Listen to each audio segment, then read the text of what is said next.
paz de Deus seja com todos.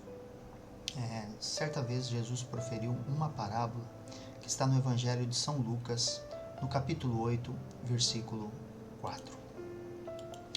Certo dia, uma grande multidão, vinda de várias cidades, juntou-se para ouvir Jesus, e ele lhes contou uma parábola. Um lavrador saiu para semear. Enquanto espalhava as sementes pelo campo, algumas caíram à beira do caminho, onde foram pisadas e as aves vieram e as comeram. Outras caíram entre as pedras e começaram a crescer, mas as plantas logo murcharam por falta de umidade.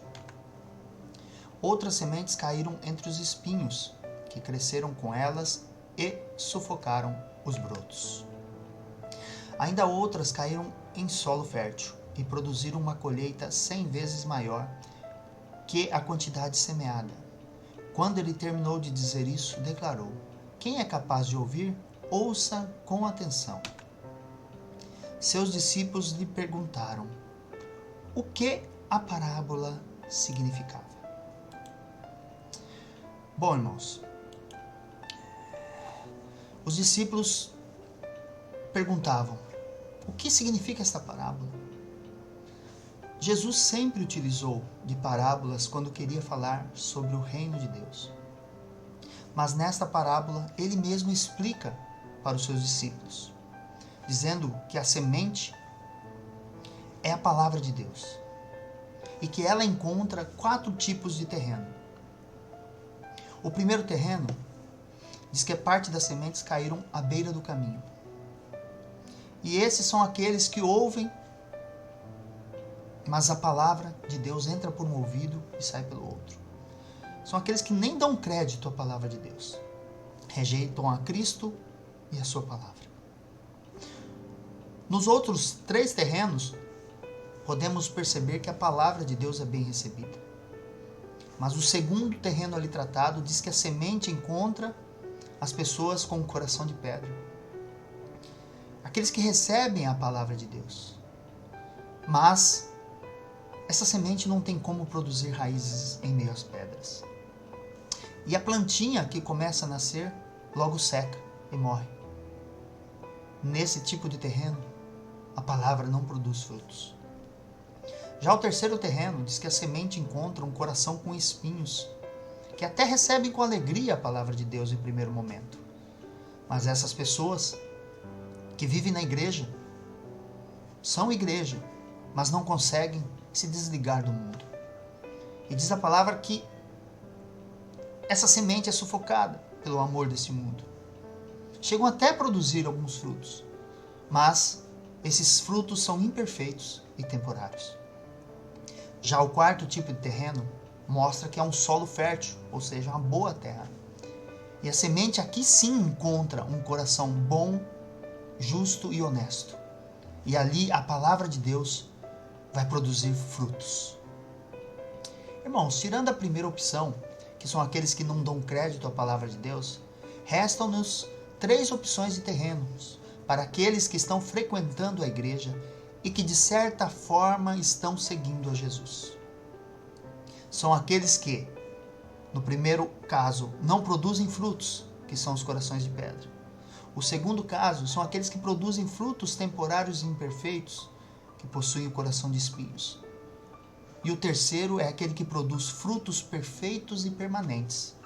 É o solo fértil. Em São João capítulo 15, Jesus também traz para nós, ele diz assim: eu sou a videira verdadeira, e vocês são os ramos.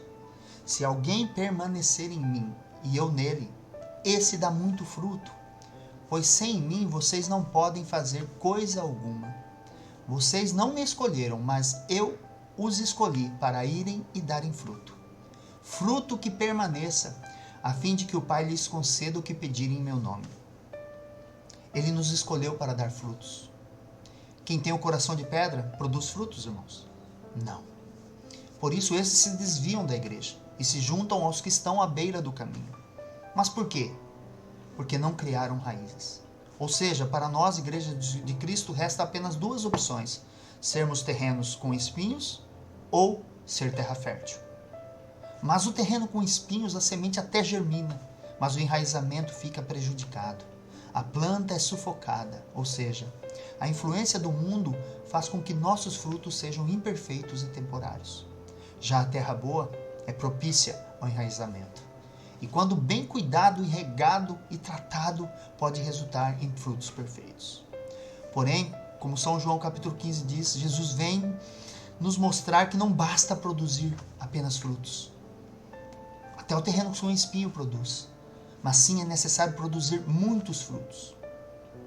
Não vem dizer ainda que não basta produzir muitos frutos, mas tem que ser frutos duradouros, frutos permanentes. Deus não fica satisfeito com resultados temporários. Jesus quer que as mudanças que o Evangelho faz em nossas vidas sejam mudanças permanentes. Não por um mês, por um ano ou por uma década.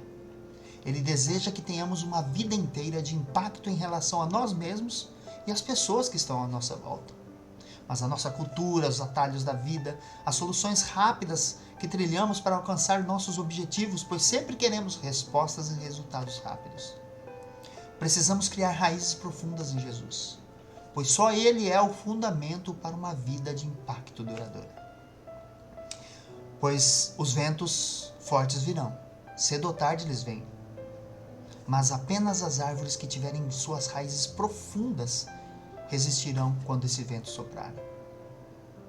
Irmãos, não tem como construir uma casa começando pelo telhado, sem antes fazer uma fundação necessária e as paredes.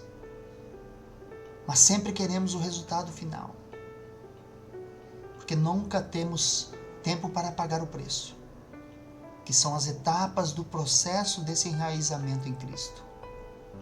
Mas como disse, Jesus quer que produzamos frutos, senão seremos cortados e lançados fora. Agora se prepare, irmãos. Frutos não são apenas nossas atitudes que fazemos ou as atividades que fazemos como igreja, como ler a Bíblia, guardar os mandamentos, louvar e pregar a sua palavra. Produzir frutos vai além. Significa que quando as outras pessoas olharem para as nossas vidas, elas possam encontrar algo diferente e impactante, ao ponto delas quererem conhecer esse Jesus e mudarem as suas vidas, assim como nós um dia tivemos o encontro com Cristo. E se nós estamos totalmente enxertados em Jesus, que é a videira verdadeira, Ele mesmo diz que nós produziremos frutos permanentes. E isso fará com que as pessoas digam: eu também quero viver esse tipo de vida.